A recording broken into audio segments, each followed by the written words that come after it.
Good afternoon, Mr. President. The Filipino crowd never disappoints pagdating sa concert. Panalo talaga ang Pinoy crowd. Kaso, bukod sa hassle, pagpunta at paalis ng venue, di labo mas mahal ang bentahan ng concert tickets dito sa atin. Tulad na lamang itong Blackpink concert, itong nakarang weekend, Sabado at Linggo. Talamak yung naging bentahan ng napakamahal na ticket na nanggaling sa mga scalper. Example lang sa VIP seats. Na ang isang upuan ay supposed to be 19,000 pesos, pero ang bentahan ay nagiging 60,000 pesos. Yung general admission na supposed to be 3,000, binibenta ng 6,000 pesos. Ano po ang ginagawa ng DTI tungkol sa napakatagal ng problemang ito na ginagawang negosyo ng mga scalper, itong mga fans ng mga concert favorites? Bakit po hindi na-address itong issue nito, Mr. President? Sangayon po ako at talagang talamak na itong scalping na tinatawag na marami talaga nagugoyo sa napakatataas na presyo.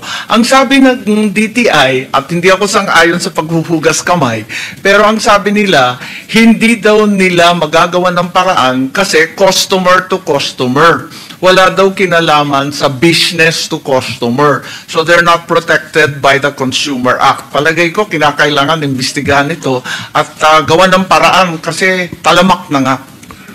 Customer to customer, what does it mean? Kasi ang ticket binibili sa SM, ticketing office. So they're not being purchased. Ang nangyari kasi, itong mga scalper, gumagamit napakaraming account para ma-corner by the bulk yung number of tickets na desire nila. At pinapayagan yan ng ticketing office ng SM.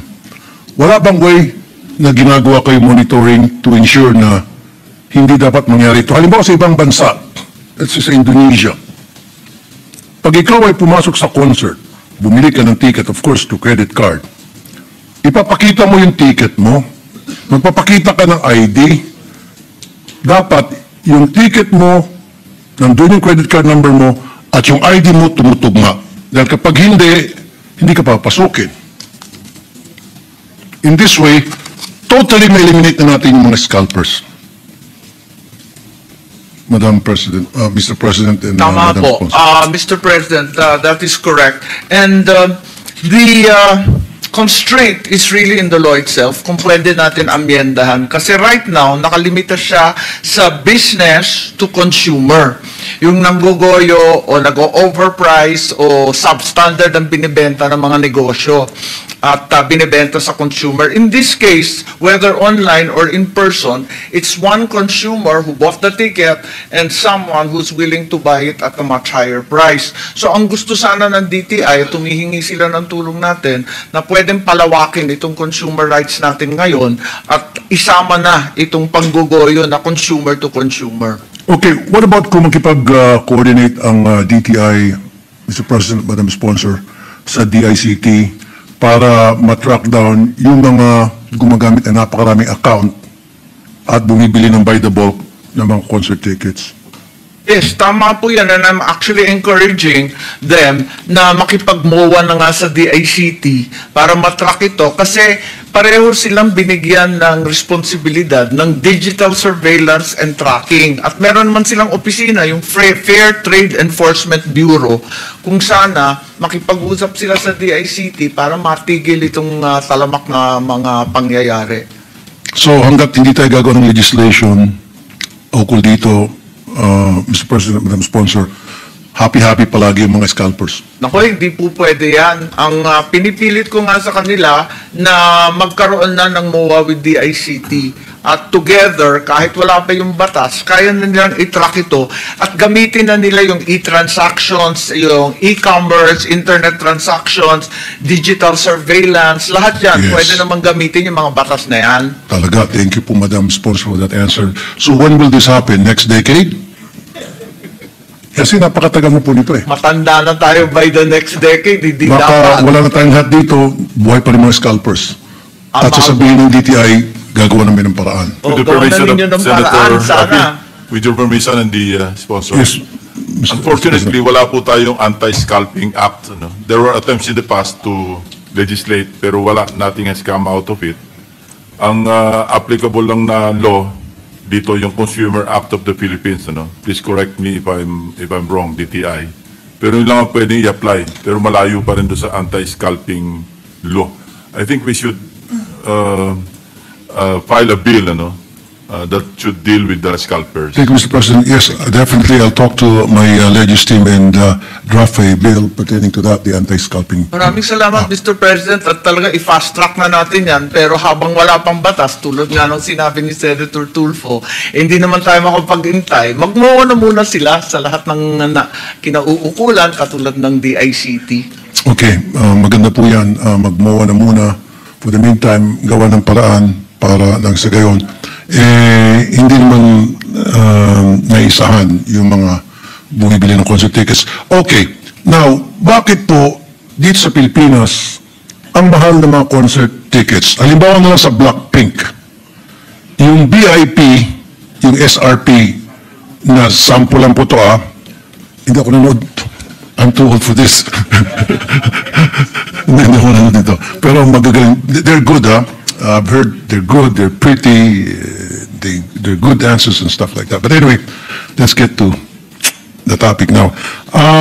VIP concert ng Blackpink sa Korea. Ano ba yan?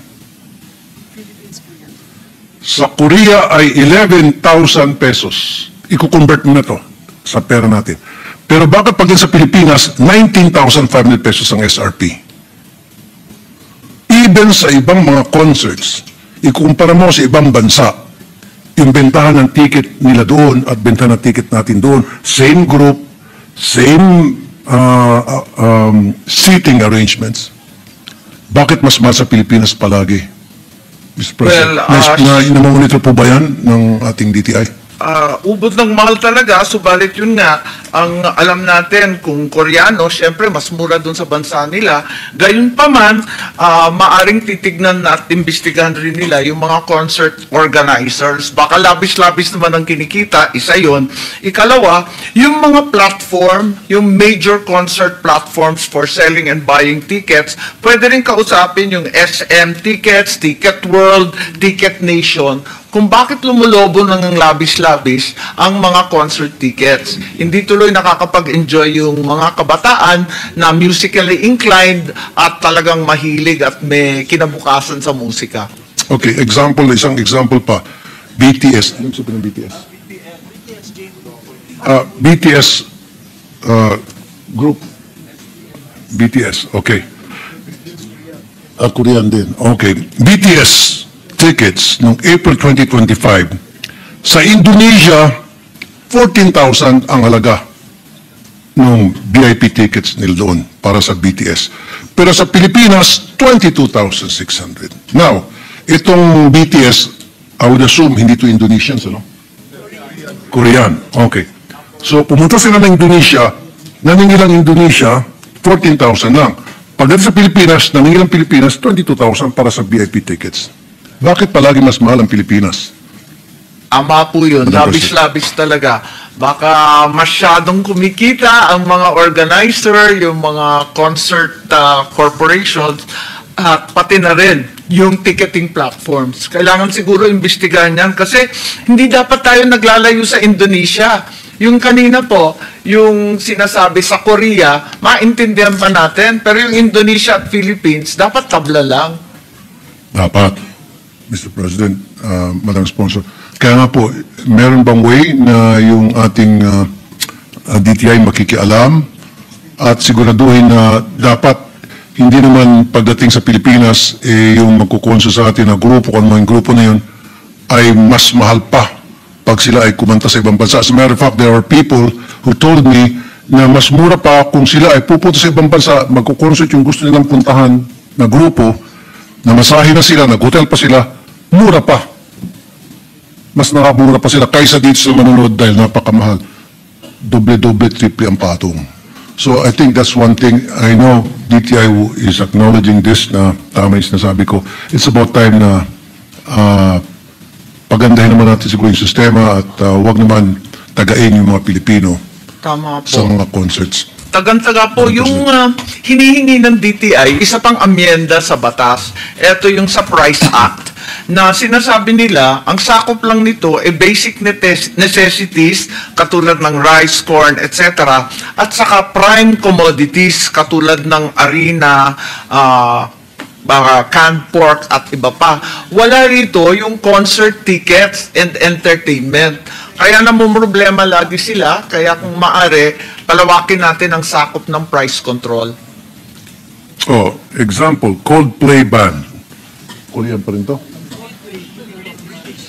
Okay, Coldplay band. Nung pumunta ang Coldplay band sa Korea, ang halaga ng ticket nila doon para sa Coldplay band was only 5,885 pesos. Pumunta ng Pilipinas, ginawang triple. 15,000. Again, palagi nangunguna ang Pilipinas pagdating sa pinakamahal na concert tickets. Lamang na lamang tayo. Pero this time, siyempre lahat tayo gusto tayong lamang. Pero this time, ayokong lamang tayo. Dapat patas. So this is something that DTI has to look into. Mr. President, Madam Sponsor. Sang-ayon po tayo dyan at huwag tayo na iisahan lagi. Tinataga naman yung kabataan lalo. Yung Coldplay, hindi dapat ganyan kamahal. Medyo laos na rin sila. Naabutan ko pa yun. Kaya sana mas mura ng kaunti. At siguraduhin ko na yung DTI talagang imbestigahan niya at hindi dapat yan palaganapin. Thank you. Ito, kaedad natin to. Kapanahonan natin to, Madam Sponsor. Rod Stewart, 2024, na-cancel yung kanyang concert. Maraming nakakuha ng refund, maraming hindi. Yung mga nakakuha ng refund, it took them 21 days up to 30 days bago makakuha ng refund sa ticket nila. Now, paano natin habulin itong mga hindi nag-refund na sa tamang oras at hindi talaga nag-refund at all ng mga concert tickets na hindi naman natuloy yung concert? Madam Sponsor. May opisina ang DTI at dito tayo nananawagan, yung Fair Trade Enforcement Bureau, FTEB. Kinakailangan habulin nila talaga ito. Kapag na-cancel, dati naalala ko pa yung Michael Jackson na-cancel din, dapat talaga magbigay ng refund at dapat mabilis, hindi naman isang buwan. Yes, tulad ng Alesso. Ano to? Korea pa rin? DJ. No show. Si Vanessa at ang nagbigay nito. 2022, no refund at all. Zero. Sa mga bumili ng ticket. Now, Madam Sponsor, Mr. Sana President. nare-report yan dun sa Fair Trade na bureau nila ng DTI kasi kinakailangan imbestigahan yan, hindi naman dapat yung ganyan. Okay. Last na naman po. So, doon po sa aking suggestion, mag-agree ba sa akin ng DTI tulad ng ginagawa sa Indonesia, if you buy a ticket online, of course, you're using your credit card or, credit card. Or ano pa yung isang card? Debit card. And then, kuha ka ng ticket because of the credit card and debit card na ginamit mo. Pag pupunta ka sa concert venue, ima-match up nila, ibabangga nila sa ticket na nakalagay yung credit card mo doon sa hawak-hawak mo ID at mukha mo. Kapag hindi tumutugma yung ID na dala mo at saka yung ticket na ginamitan ng credit card, hindi makatugma, hindi ka makakapasok. Can we not do that? Palagay ko pwedeng pag-aralan yan kasi magandang safeguard din yan. Yun nga lang, syempre, kapag binili ng barkada at rinegalo para sa birthday o di kaya yung magulang ang nagpagamit ng credit card, doon na lang siguro yung mga sitwasyon na hindi magmamatch sa ID yung nagbayad.